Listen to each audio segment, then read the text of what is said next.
आप में से बहुत सारे लोग ऐसे होंगे जो अपने स्वास्थ्य का पूरा ध्यान रखते होंगे, अनुशासित जीवन आप जीते होंगे और कोई ऐसी चीज नहीं खाते होंगे जो नुकसान आपको करती हो।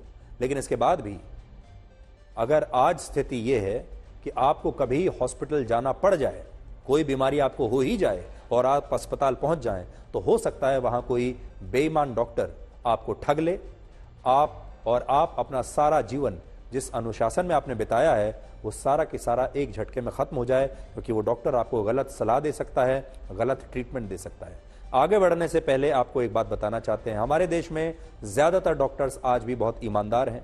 डॉक्टर्स को भगवान का रूप माना जाता है। हम ये बिल्कुल नहीं कह रहे हैं कि डॉक्टर्स सारे बेईमान होते हैं, लेकिन अगर 1-2% डॉक्टर्स भी बेईमानी कर लेते हैं तो उससे बाकी के डॉक्टर्स की बदनामी होती है। और आज ऐसे ही 1 या 2% डॉक्टरों की कहानी हम आपको बता रहे हैं, क्योंकि दिल्ली के एक बहुत बड़े अस्पताल जिसका नाम है राम मनोहर लोहिया अस्पताल, इसे RML हॉस्पिटल भी कहा जाता है, ये एक दिल्ली का बड़ा अस्पताल है। वहां एक ऐसा रैकेट पकड़ा गया जिसमें इसी अस्पताल के कुछ डॉक्टर्स, नर्स और कर्मचारी मरीजों को लूट रहे थे, उन्हें धोखा दे रहे थे और अस्पताल को इन लोगों ने पैसा छापने की एक मशीन बना लिया था, फैक्ट्री बना लिया था। दिल्ली के इस मामले में CBI को रिश्वतखोरी की शिकायत मिली, जिसके बाद CBI ने जांच की और अब वहां 2 डॉक्टरों समेत 9 लोगों को गिरफ्तार किया गया है और कुल 16 लोगों के खिलाफ FIR दर्ज की है। और अब ये देखिए कि ये जो डॉक्टर हैं और ये पूरा जो स्टाफ है, ये लोगों को कैसे धोखा देते थे। CBI ने इस अस्पताल के 2 डॉक्टर समेत कुल 16 लोगों को गिरफ्तार किया है और बताया है कि इस अस्पताल के कार्डियोलॉजी डिपार्टमेंट के 2 डॉक्टर कुछ कंपनियों से रिश्वत लेकर उन्हीं की कंपनियों के स्टेंट, दूसरे मेडिकल इक्विपमेंट्स और दवाइयों को अस्पताल में इस्तेमाल करते थे।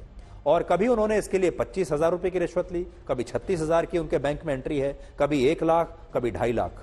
ये सब बैंकों में उनकी एंट्री है। और एक डॉक्टर ने तो एक सप्लायर से यह कहते हुए रिश्वत मांगी कि उसे यूरोप घूमने के लिए जाना है, वेकेशन के लिए जाना है।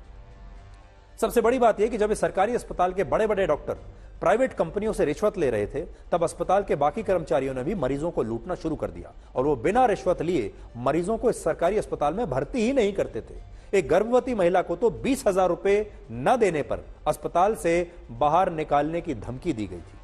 इसके अलावा वहां के जूनियर कर्मचारी लोगों को छुट्टियां लेने के लिए झूठे मेडिकल सर्टिफिकेट दिलाते थे। हर एक दिन के सर्टिफिकेट के लिए वो 100 रुपए की रिश्वत लेते थे।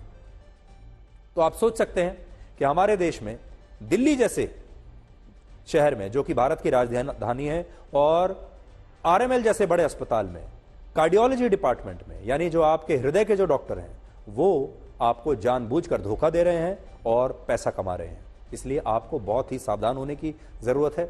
और हम आपको यह कहना चाहेंगे कि जब भी आप अपना इलाज कराने के लिए जाएं तो सेकंड ओपिनियन जरूर लें, यानी एक डॉक्टर से आप मिले, वो आपको कुछ बताए, तो दूसरे डॉक्टर से भी जरूर मिलिए। हो सके तो एक और ओपिनियन लीजिए और तब जाकर फैसला कीजिए कि आपको स्टेंट डलवाना है या नहीं, आपको अपनी कोई सर्जरी हार्ट की करानी है या नहीं करानी है। बहुत सोच समझ कर कीजिए। फिर से ये कहना चाहेंगे, ज्यादातर डॉक्टर्स भगवान का रूप हैं। आज भी ज्यादातर डॉक्टर्स हमारे देश के लोगों का निस्वार्थ इलाज कर रहे हैं, लेकिन देखिए कुछ लोग ऐसे होते हैं कि एक जो गंदी मछली होती है वो पूरे तालाब को गंदा कर देती है। तो यहां CBI ने एक अच्छा काम किया है। CBI की बड़ी बदनामी होती है कि CBI सिर्फ नेताओं को पकड़ती है, तो CBI ने यहां बहुत अच्छा काम किया।